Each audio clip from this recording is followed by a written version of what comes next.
సుభిక్ష ఉండాలని వెంకటేశ్వర స్వామి వారిని దర్శించుకోవడం జరిగింది. నెక్స్ట్ 2024లో నేను ఎవరి గురించి అయితే చెప్పానో ఖచ్చితంగా వాళ్ళే వస్తారు. మళ్ళీ ఒకసారి దేవుడి సన్నిధిలో చెప్పడం బాగుండదు. ఆయన ముందు మనం మాట్లాడేదానికి అర్హత లేదు. సో ఆల్రెడీ చెప్పున్నాను కాబట్టి నేను ఎవరైతే వస్తారని చెప్పానో వాళ్ళే ఖచ్చితంగా వస్తారు. దాంట్లో అనుమానం అయితే లేదు. ఏది జరిగినా నేను ఎవరైతే చెప్పానో వాళ్ళే వస్తారు.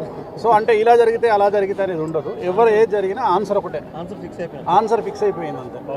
ఓకే, పవన్ కళ్యాణ్ గారు ఆయన గురించి కూడా ఎప్పుడో చెప్పడం జరిగింది. సో అన్ని రిజల్ట్స్ మీరు చూస్తున్నాక కూడా నన్ను ప్రశ్నలు అడిగితే నేను సక్సెస్ అయినందుకే కదా స్వామివారి దగ్గరకు వచ్చి దండం పెట్టుకున్నది. సో మీడియా ముఖంగా చెప్తే బాగుంటుంది స్వామి, యూట్యూబ్ కాకుండా. ఓకే, ఎంతైనా సీనియర్ చంద్రబాబు నాయుడు అండి.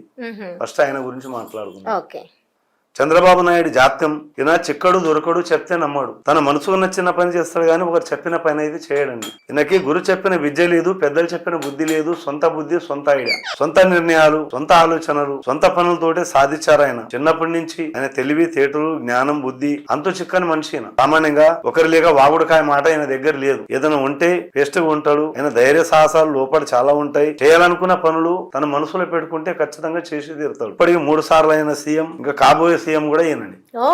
గ్యారంటీ ఖచ్చితంగా చెప్పేస్తుంది. 180% పక్కా అవుతుంది.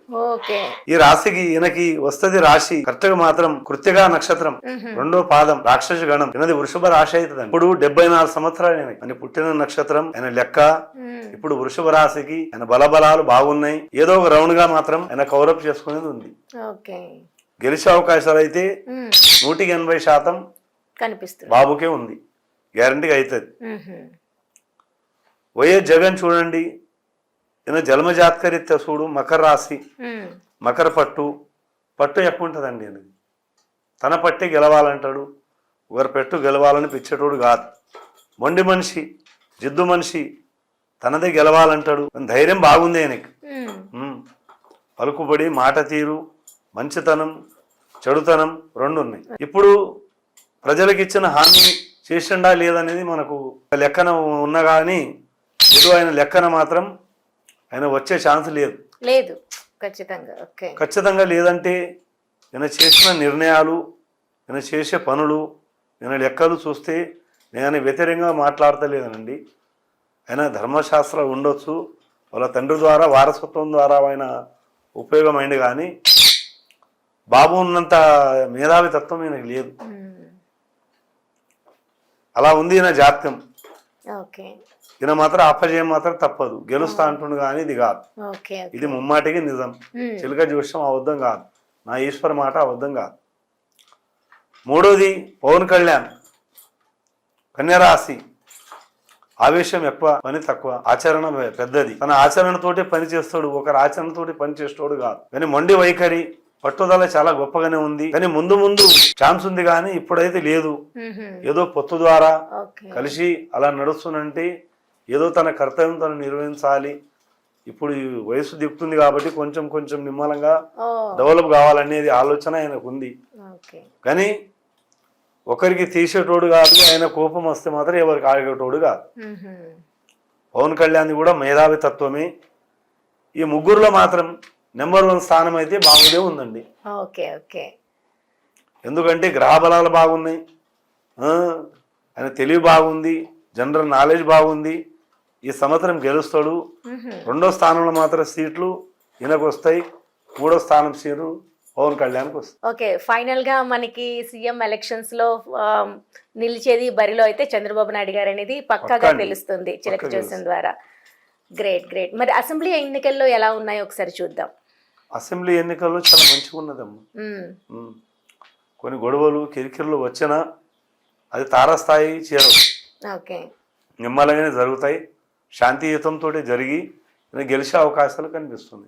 ఓకే, చిలక జోస్యం అంటే ఇప్పుడు మీరు అన్నట్టు అప్పటి పూర్వకాలం నుంచి ఉంది. నలదమయంతి టైం నుంచి మనకి చిలక జోస్యం అనేది ఒక ప్రాచుర్యంలోకి వచ్చింది. మరి ఇప్పుడు దీన్ని నమ్మడం తగ్గించేశారు, ఎందుకంటారు? జనాలు ఎందుకు నమ్మడం తగ్గించేశారంటే అమ్మా, ఫస్ట్ జనాలకి అంత జనరల్ నాలెడ్జ్, అంత పేపర్ చదివేటోళ్ళు గారు. ఒక రేడియో ఉండి తర్వాత టీవీ వచ్చేసింది. టీవీ తర్వాత సెల్లు అవి ఇవి బుక్స్లు ఇప్పుడు దీంట్లో రాయడం అందరు రాయడం నేర్చుండ్రు. ఇది ఇక అధికారంలోకి మీ మంత్రదండం ఉపయోగించి లేదంటే మీ జ్యోతిషం ఉపయోగించి మళ్ళీ 2024 ఎలక్షన్లో ఆంధ్రప్రదేశ్లో ఏ పార్టీ అధికారంలోకి రాబోతుంది, లేకపోతే ఏ కూటమి? ఈ జాతకాలు పరిశీలించాం, అయిపోయింది. సుమారు ఎన్ని సీట్లు రావడానికి అవకాశం ఉంది? ఏ పార్టీకి అధికారంలోకి వస్తే ఎన్ని సీట్లు వస్తాయి? సరే, ఇక్కడ ఈ జాతకాల పరిశీలన అయిపోయింది. ఇక మన విశ్వంలో ఉన్న సైంటిఫిక్ అనుకోండి, కాసేపు ఆధ్యాత్మికం పక్కన పెట్టండి, ఒక సైన్స్ అనుకోండి. ఇప్పుడు మన సైన్స్లో ఉన్నాం, సైన్స్ యుగంలో ఉన్నాం. అదే సైన్స్. పూర్వం మంత్రదండం అంటే ఏదో జిఆర్ స్వామీజీ గారు కర్ర పెట్టుకుని ఒక పైన ఇది కట్టుకుని, లేకపోతే విఠలాచారి సినిమాలో దండం ఉంటుంది, రాజనాల ఏదో పట్టుకుని ఆ టైపు. ఇది కాదండి మనది. మనం ఇప్పుడు లౌకికంలో ఉన్నాం, మన సైన్స్లో ఉన్నాం కాబట్టి మనం సైంటిఫిక్ మెథడ్సే వాడుకుని కూడా విశ్వంలో ఉన్న శక్తి కనెక్ట్ అవ్వచ్చు. అది నేను గత కొన్ని సంవత్సరాలుగా అంటే ప్రాక్టీస్ చేస్తున్నారు. సాధన చేసిన ఫలితంతో, దైవానుగ్రహంతో సంప్రాప్తించిన విద్య ఇది. సో దాన్ని బట్టే మనం తెలంగాణలో చెప్పడం జరిగింది. జ్యోతిష్యంలో ఎవరైనా సరే మీకు ఒకటే చెప్తున్నాను, ఇలా ఉంది కాబట్టి గెలవచ్చు, అధికారంలోకి రావచ్చు అని చెప్పడమే తప్ప ఇన్ని సీట్లతో వస్తాడని చెప్పడానికి జ్యోతిష్యంలో ఎక్కడ రాసిలేదండి. అర్థమైందండి?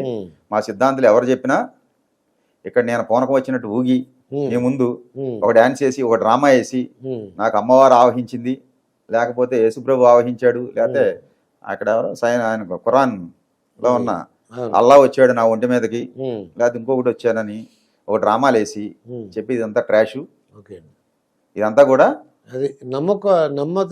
జనాలని నమ్మకాన్ని వీక్నెస్ ని క్యాచ్ చేసుకునే సిస్టమేనండి.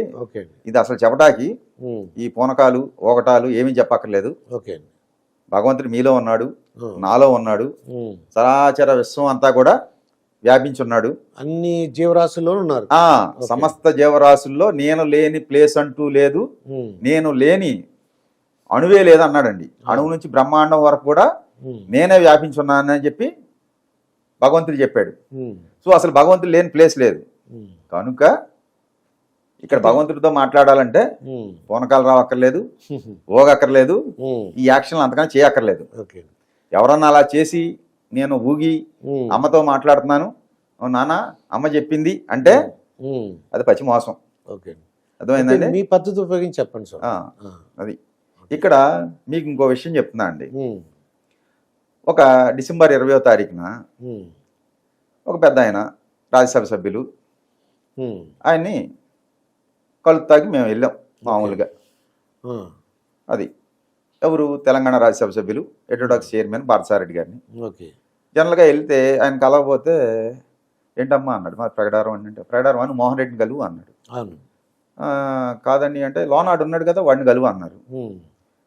సరే కాదు సార్, నేను ఇలాగా జాతకాలు పట్టుకొచ్చాను మాట్లాడదామని, ఇక్కడ కేసీఆర్ గారిది సీఎం జగన్మోహన్ రెడ్డి గారి అంటే ఇప్పుడు శాస్త్రం గురించి చర్చించే టైం లేదమ్మా, ఎలక్షన్ హడావుడిలో ఉన్నాం, సో 3వ తారీఖు దాటాక మాట్లాడదాం, దీని గురించి పీస్ఫుల్గా ఉండాలి కదా అన్నారు. ఓహో సరే, మనకి భగవంతుడు అవకాశం ఇవ్వలేదు, ఈయనకి చెప్దామని వచ్చినా అనుకున్నాము. బయటకు వచ్చాము, ఆళ్ళ వీధిలోనే నేను బోర్ పాయింట్ పెట్టాను 7-8 ఏళ్ల క్రితం. పంచాయతీ వాళ్ళకి నీళ్లు పడినాయి ఆయన ఇంటి చివర కందుకూరు గ్రామంలో. అక్కడ తెలిసిన వాళ్ళందరూ, మనకు బాగా తెలిసిన వాళ్ళు, ఇక్కడ బోర్ మీరు పెట్టారని చెప్పి వాళ్ళందరూ వచ్చారు. మా ఇంటి పక్కన వాళ్ళకి బంధుత్వం ఉంది మా ఊరు వాళ్ళకి.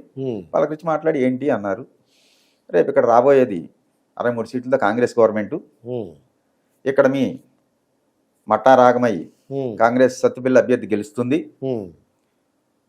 సండ్ర వెంకట వీరయ్యకి రాహు మహాదశ అయిపోయింది, గురుడు స్టార్ట్ అయ్యాడు, రాహు మహాదశ 18 ఏళ్ళు యోగిచ్చింది, అందుకే 3 సార్లు ఎమ్మెల్యేగా గెలిచాడు, ఇప్పుడు యోగం లేదు. సరే అదే ఏదో చెప్దామని పెద్ద ఆయన దగ్గరికి వచ్చాను, కేసీఆర్ గారు యోగం అయిపోయిందని చెప్దామని వచ్చాను. ఆయన పాపం బిజీలో ఉండి నాకు అవకాశం ఇవ్వలేదు. సరే మీకు కనపడ్డారు కాబట్టి చెప్తున్నాను, రేపు ఇక్కడ మట్టా రాగమయ్య కూడా గెలుస్తుంది తప్పకుండా అని చెప్పాను. అదే ఎలక్షన్లో బీఆర్ఎస్ వాళ్ళు 2000 పంచారు ఓట్లు కండి, కాంగ్రెస్ వాళ్ళు 1000 రూపాయలు పంచారు. నేను చెప్పిన పొంగులేటి తుమ్మల గారు వైరా అతను బట్టి విక్రమార్క గారు ఓకే 5 నియోజకవర్గాలు చెప్పానండి, ఉమ్, సత్తుపల్లితో ఇన్క్లూడింగ్.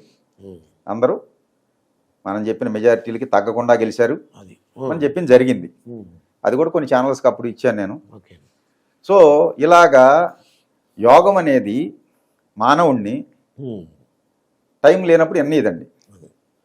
అంటే జనరల్గా మీకు ఒకటే విషయం అండి, కార్పొరేట్ సంస్థల యజమానులు కానీ కార్పొరేట్ వీళ్ళు కానీ మన దగ్గరికి ఎవరన్నా వస్తున్నాడంటే వీళ్ళు ఏ భావంతో చూస్తారంటే ఏదో చందాలు అడుక్కుంటా వస్తున్నాడు ఉమ్, అనే భావంతో చూస్తారు. కొంతమంది బాగా ఉన్నవాళ్ళు అయితే ఉమ్, ఈ ముష్టోడు వచ్చాడు అనుకుంటాడు. ఇటు కాదని మన ఇంటికి వస్తే ఇప్పుడు కాదు కానీ రేపు రా, లేకపోతే ఎల్లుండిరా, పైకి వెళ్ళరా, లేకపోతే ఆండు కలువు ఇండు కలువు అని చెప్తారండి. ఉమ్, ఇలాగా ఇప్పుడు ఒక వ్యక్తి దగ్గరికి వెళ్ళేవాళ్ళు అవును జనాలు అడుక్కుంటాకే పోతారు డబ్బులు ఉన్నోడి దగ్గర. గలం చుట్టూ ఏగలు చేరిని అన్నట్టు అవును డబ్బులు ఉన్నోడి చుట్టూ జనాలు తిరుగుతున్నారంటే ఉమ్, ఆడి దగ్గర లాగుదామనండి. అవును మీకు ఈ రాజకీయ నాయకుల చుట్టూ తిరిగినా వాళ్ళ సొసైటీ అంతా అంతేనండి. ఉమ్, ఒక అధికారం కోసమైనా లేకపోతే నా ఉద్యోగం కోసమో ఇంకో దానికో మీ చుట్టూ తిరుగుతున్నారు అంటే ఉమ్, ఎందుకంటే మీ దగ్గర బెల్లం ఉంది కదా, అవును బెల్లం లాక్కుందామని. ఉమ్, కానీ మా జ్యోతిష్యులు కూడా అంతే, ఉమ్, ఏది బిగ్ షాట్లను పట్టుకుని డబ్బులు వసూలు చేద్దామని అనుకుంటారు. ఆ హోమాలు ఈ హోమాలు చేస్తే మంచిది మీ కంపెనీల్లో ఉమ్, అని చెప్పి హోమాలు చేపించి ఉమ్, కోట్లు దండుకునే అవును మా సిద్ధాంతులు ఉన్నారు. ఉమ్, సో అలాంటి వాళ్ళనే పెద్ద బిగ్ షాట్లు నమ్ముతారు. ఉమ్, మనలాంటి ఉమ్, కొనకేసుక గొట్టంగాళ్ళు ఉమ్, పూర్ పీపుల్ కదా మనం. అవును మనం నిజం చెప్పినా ఉమ్, ఎవడో నమ్మడండి, మనం చెప్పిన దాన్ని కూడా ఉమ్. తీసుకోరు పరిగణలోకి. అయితే ఎందుకంటే మంత్రదాన్ని ఉపయోగించి చెప్పండి ఆంధ్రప్రదేశ్ ఎలక్షన్ పరిస్థితి ఏంటండి? సరే ఇప్పుడు కరెక్ట్గా ఉమ్, అడిగారు కదా అవును ఆంధ్రప్రదేశ్ ఎలక్షన్ గురించి, అవును ఇప్పుడు మనం చెప్దాం. ఓకే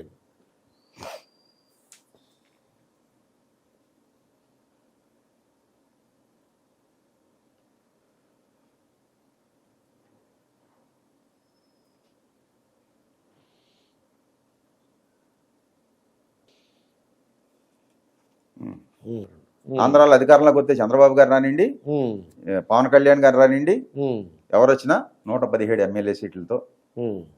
అధికారంలోకి వస్తుందండి. 117 సీట్లతో ఉమ్, ఉమ్. అధికారంలో వచ్చే పార్టీకి ఉమ్. అలాగే ప్రతిపక్షంలో ఉండే పార్టీకి ఉమ్, 58 ఎమ్మెల్యే సీట్లు వస్తుంది. ఉమ్. సరిపోయింది కదండి 175. అది ఉమ్. అది ఇప్పుడు ఆంధ్రప్రదేశ్లో ప్రముఖ రాజకీయవేత్త అనమాట అండి ఆయన, సినిమా యాక్టర్ కూడా పవన్ కళ్యాణ్. మొత్తం తెలుగు రాష్ట్రాలకి లేకపోతే ప్రపంచం అంతా కూడా ఆయన అంటే ఇష్టం. ఆయన సినిమాల పరంగా రాజకీయంగా ఆయన ఎదగాలని చూస్తున్నారని ఆయన రాజకీయాలు రావాలని 10 సంవత్సరాల నుంచి ట్రై చేస్తున్నారు. ఈసారి అయితే గట్టి పోటీ అక్కడ ఎదుర్కొంటున్నారు. ఆయన పోటీ చేస్తున్నారు పిఠాపురంలో. పిఠాపురం అనే ఒక ఉంది ఈస్ట్ గోదావరిలో. అక్కడ ఇక్కడి నుంచి ఒక ఎమ్మెల్యేగా ఆయన పోటీ చేస్తున్నారు. ఎవరంటే ఆయన? పవన్ కళ్యాణ్. ఓకే. మరి మీ శివయ్యని అడిగి ఆయన గెలుస్తారా లేకపోతే ఏంటి, ఆయన పొజిషన్ ఏంటి, ఆయన పరిస్థితి ఏంటి చెప్పండి. మరి ఆయన గమలేసి చెప్పండి. గమనించి చెప్పండి. ఓం నమః శివాయ. ఓకే. దుర్గాయ నమః. పవన్ కళ్యాణ్ గారు దేవి మహాకాళి ఆదిపరాశక్తి సమ్మక్క తల్లి వనదుర్గాయ. ఓం పవన్ కళ్యాణ్ గారి విషయం 1 2 3 4 5 5 వచ్చింది. 5 వచ్చి 5. ఓం భగవతి మహాకాళి అంగాల పరమేశ్వర్యాయ నమః.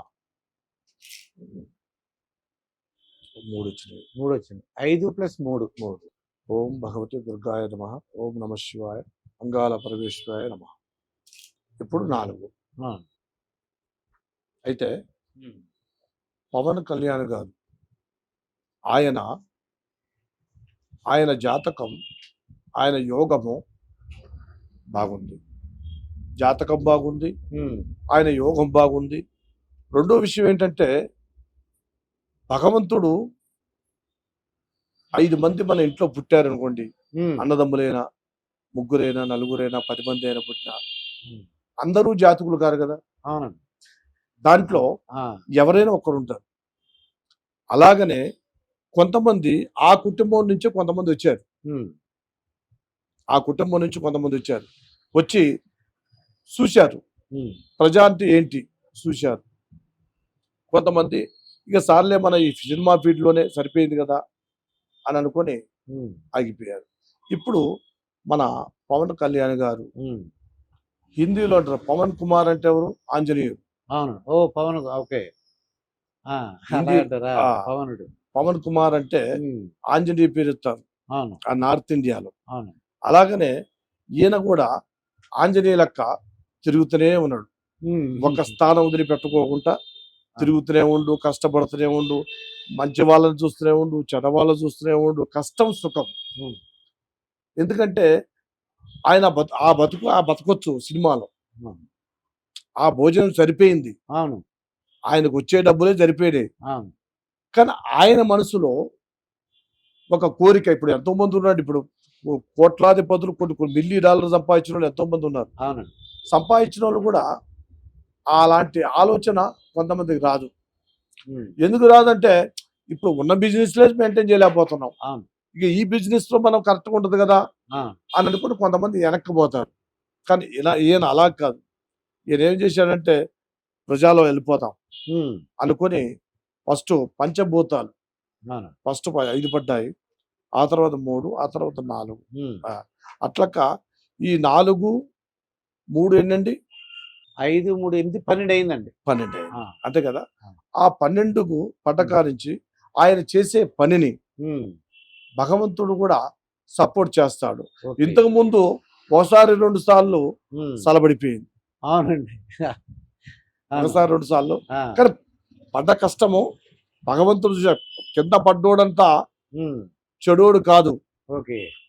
కింద పడ్డోడు కొంతమంది అనుకుంటారు, ఆ, నవ్వుతారు, ఆ, ఎగతాళి పెడుతుంటారు, అవును. ఏ ఆ, ఆంచ మీరు పెద్ద పుల్లు అంటారు, చిత్త పుల్లు అంటుంటారు. ఉమ్, అయ్యా, ఏ పులి, చిత్త పులి, పెద్ద పులి, ఏ పులి అయినా అది మతం నిర్ణయించేది కాదు. అవునండి. పైన మనకన్నా మించినవాడు గొప్పవాడు ఉన్నాడు, అవును. మనకు మించిన వాడు గొప్పవాడు ఉన్నాడు. ఉమ్, ఎక్కడ ఎవరిని ఆడియాలి, ఎక్కడ ఎవరిని పెట్టాలి, ఉమ్, ఏ స్థానంలో ఎవరిని పెట్టితే బాగుంటది అవును. అని ఆ భగవంతుడు ఏం చేస్తాడంటే ఉమ్, ఒక సినిమా లెక్క వదిలేసాడు మనల్ని. ఓకే. తెరలో చూస్తాం కదా, అవునండి. సినిమా థియేటర్లో తెర చూసే సినిమా వేరు, అవును. మానవ సినిమా ఇగో ఇది. ఇది. మానవ సినిమా అంటే ఈ రాజకీయం, అవును. ఈ కొన్ని పనులు మానవ సినిమా అంటారు. అలాగనే మన పవన్ కళ్యాణ్ గారు కూడా ఉమ్, కష్టపడ్డాడు, ఒకసారి 2 సార్లు ఆయన ఆగిపోయాడు. ఉమ్, ఇప్పుడు ఆయన టైం ఇప్పుడు వరకు చూసే టైంలో పర్ఫెక్ట్ గా ఉంది, ఉమ్, బాగానే ముందుకెళ్తారనుకున్నది. ఓకే. కానీ ఇప్పుడు చూసే టైం బాగుంది. ఇప్పుడు ఉమ్, ఆయన లేసే టైం ఉమ్, ఆంజనేయ. అవును.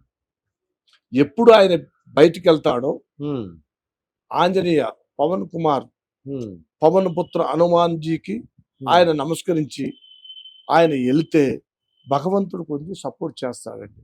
ఎందుకంటే మానవుడి కింద మనం భయపడాల్సిన అవసరం లేదు, అవునండి. భగవంతుడు గొప్పవాడు. ఆయన కింద భగవంతుడి సేవే మనకి అనుకూలంగా ఉంటుంది. కాబట్టి ఇప్పుడు చూసాము, ఉమ్, ఆయనకి బాగానే ఉంది. ఆయన ఎలక్షన్ టైంలో భగవంతుడిని నమ్ముకొని పోతే కొన్ని అనుకూలంగా బాగుంటాయని గవ్వల శాస్త్రం చెప్తుంది. అది. దీని ప్రకారం అయితే ఈయన గెలుస్తున్నారు.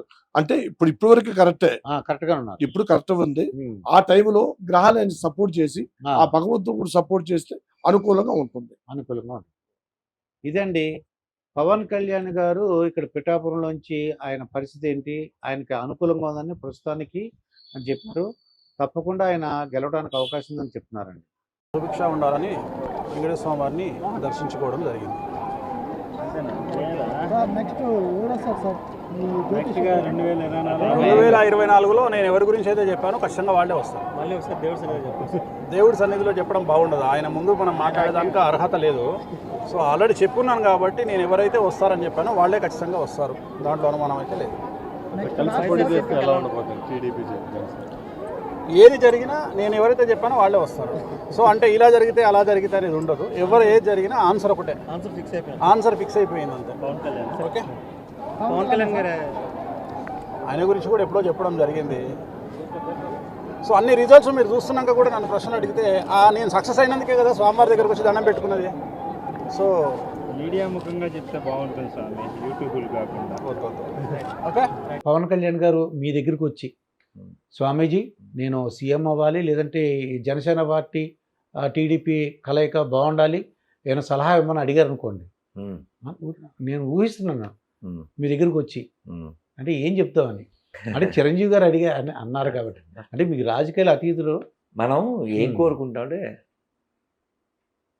ధర్మాన్ని కోరుకుంటాం సార్, ధర్మాన్ని నిలబెట్టాలని కోరుకుంటాం, ధర్మం తెలిసినవాడు పరిపాలించాలని కోరుకుంటాం. నిన్న ఇవాళ ఫేస్బుక్లో చూసాం, తిరుమలలో స్వామివారికి వాడే జీడిపప్పు హలాలయ్యింది పెడతారట అన్నయ్య. మీకు ఏమైనా న్యూస్ వస్తే మరి చెప్పండి.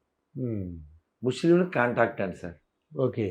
ముస్లిం కాంటాక్ట్ అంటే హలాలు, అలా అంటూ ఉమ్మేసింది కదా సార్. అది అంటే purposely this fellows want to destroy ధర్మ, అంతే కదా సార్. నువ్వు అయినా వాడు మా కులం, వాడు మా పార్టీ అంటే యు ఆర్ ఏ రాస్కెల్. అందుకని don't see parties, don't see caste, see only ధర్మ.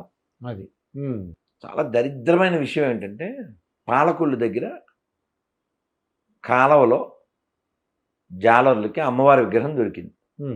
వాళ్ళు అక్కడ పెట్టుకుని పూజలు చేస్తున్నారు. మొన్న చేస్తుంటే గొర్రెలు, మతం మారిన గొర్రెలు అంటే మనకు పుట్టిన వాళ్ళు, ఆడి పేరు శంకర్ సుబ్రహ్మణ్యం, వాళ్ళు ఉండి అంటే ఈ క్రైస్తవం ఎక్కితే ఉందని మైండ్ దొబ్బుద్ది కదా, లో ప్రొఫైల్లోకి వెళ్ళిపోతారు. ఆ అమ్మవారి విగ్రహం పక్కన వీళ్ళు ఎండిపోయిన శవాన్ని పెట్టేశారు. ఎండిపోయిన శవం 2 చెక్కల మీద పెట్టేసి మైకెట్టి అడావిడి. వాడు మనకి పుట్టినోడే, ఈ బ్రిటిష్ వాళ్ళు వాళ్ళ ఇంటికి ఏం రాలి, అయినప్పటికీ వాడు అలా ఫీల్ అవుతాడు. బ్రిటిష్ వాళ్ళు వాళ్ళ ఇంటికి వచ్చారు, వాళ్ళ ఇంట్లో ఏదో చేస్తాడు, పుట్టాడు, అలా అనుకుంటాడు. అలా వాడు ఆ సైకో మెంటాలిటీతో అందులో ఒక గొర్రె తోడేలుగా మారి అమ్మవారి విగ్రహాన్ని రేపేస్తాడు. ఈ సాతాను దీన్ని లేకుండా చేస్తానని దాన్ని ఎక్కడో కాలంలోనూ ఇంకెక్కడో వేసాడు. ఇది ఎందుకు చెప్తున్నా అంటే, ఈ క్రైస్తవ మైండ్ మెంటాలిటీ అది విధ్వంసానికి, అశాంతికి, దానికి పనికి వస్తుంది. అది విషయం. ఇది ఎందుకు చెప్పానో మీకు అర్థం కావాలి.